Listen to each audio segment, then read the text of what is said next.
Hello বন্ধুরা, দেখুন কি রান্না হচ্ছে আজকে ডিনারের মেনুতে কি আছে। আজকের আমাদের ডিনারের মেনুতে আছে, একটু খুলে দেখাই।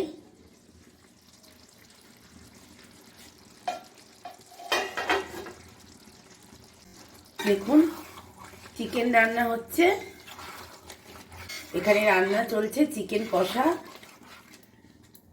আর তার সঙ্গে এখানে হচ্ছে ভাত, বাসমতি চালের ভাত, গরম গরম ধোঁয়া উঠছে। এখন রান্না চলছে, চিকেনটা কষানো চলছে।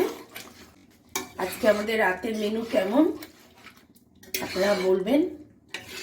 কার কার ভালো লাগে গরম গরম ভাত আর চিকেন কষা, আমাকে কমেন্ট করে জানাবেন। সবাই ভালো থাকবেন, সুস্থ থাকবেন। থ্যাংক ইউ বন্ধুরা, গুড নাইট।